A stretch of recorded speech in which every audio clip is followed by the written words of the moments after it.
Perubahan wajah Presiden ke-7 Republik Indonesia Joko Widodo mendadak menjadi sorotan publik. Ajudan Joko Widodo, Kompol Syarif Fitriansyah mengatakan Jokowi saat ini mengalami peradangan yang ditimbulkan dari alergi kulit yang dideritanya usai pulang dari Vatikan.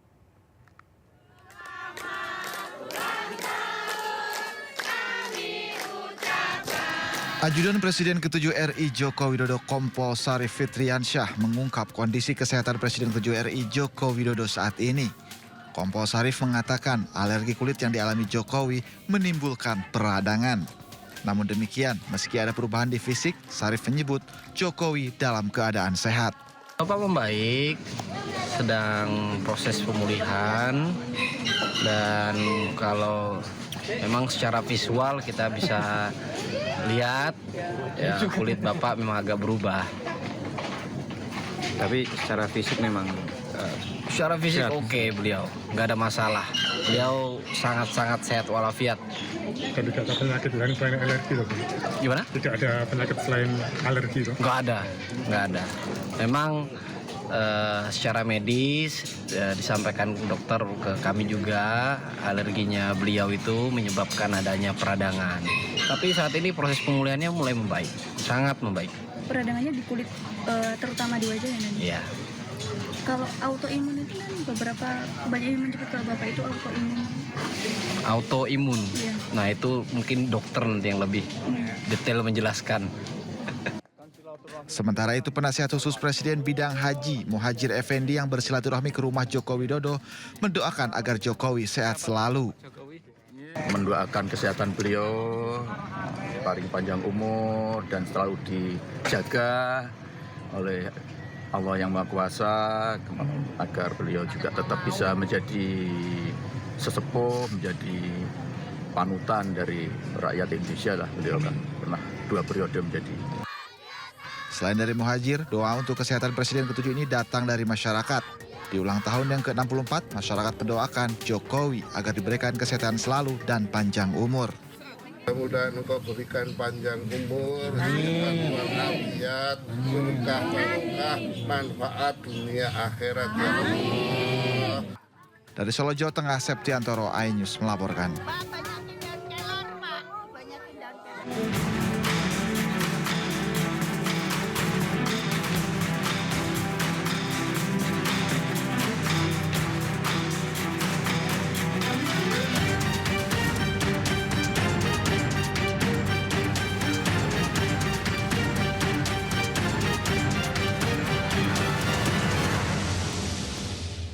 Informasi lainnya pemirsa, Presiden Prabowo Subianto dalam forum St. Petersburg International Economic Forum atau SPIEF 2025 di Rusia menekankan Indonesia memiliki 4 prioritas utama sebagai pilar kinerja pemerintahan Kabinet Merah Putih. Presiden Prabowo mengajak seluruh negara untuk menjalin kolaborasi strategis demi mencapai kemakmuran bersama. Posisi strategis Indonesia sebagai negara dengan potensi ekonomi besar. Indonesia juga memiliki kekayaan alam melimpah dari hutan tropis hingga mineral dan komoditas strategis. Untuk mendukung program strategi tersebut, Indonesia telah membentuk Danantara sebagai Sovereign Wealth Fund dan saat ini Danantara sendiri sudah memiliki aset senilai 1 triliun dolar Amerika dengan investasi sebesar 18 miliar dolar Amerika.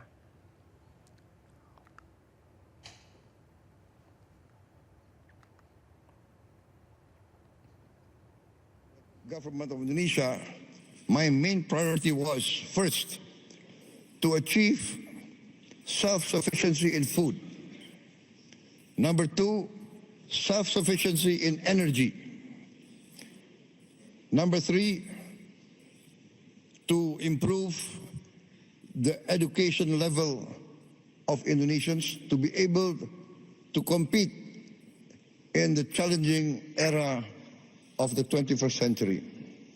And fourth, to speed up the industrialization of Indonesia. Indonesia has been fortunate in being given by the Almighty Lord vast economic resources. Sementara itu dalam kunjungan khusus Presiden Prabowo Subianto dan Presiden Vladimir Putin di Rusia, Danantara mendapatkan komitmen investasi strategis dari Rusia. Komitmen tersebut dalam bentuk dana investasi bersama dengan senilai 37,8 triliun rupiah. Komitmen investasi sebesar 2 miliar euro atau sekitar 37,8 triliun rupiah ini ditandatangani langsung oleh CEO Danantara sekaligus Menteri Investasi dan Hilirisasi Rosan Roslani bersama Russian Direct Investment Fund atau RDIF. Nota kesepahaman atau MOU investasi tersebut untuk mendirikan dana investasi bersama yang merupakan bagian dari langkah strategis untuk mempererat hubungan ekonomi antara Indonesia dan Rusia.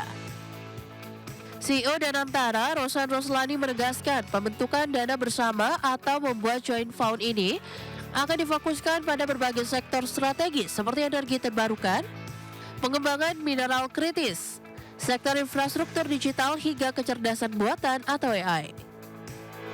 Sebagai tindak lanjut dari kesepakatan ini, Danantara segera memfinalisasi dan mulai mengoperasikan dana investasi bersama RDIF tersebut. Ditargetkan finalisasi akan selesai dalam waktu 1 bulan. Sebelumnya Danantara telah membentuk dana serupa dengan sejumlah mitra internasional seperti China, Qatar, Uni Emirat Arab, dan Arab Saudi.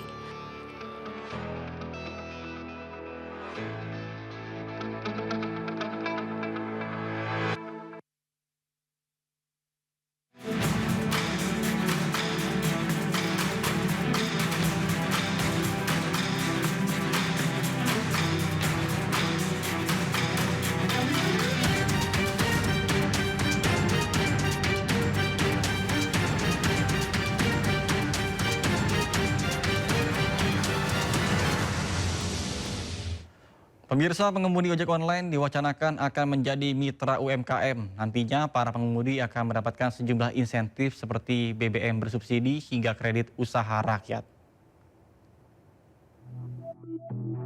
Kementerian Usaha Mikro Kecil Menengah menyatakan tengah menggodok peraturan menteri terkait status ojek online menjadi mitra UMKM.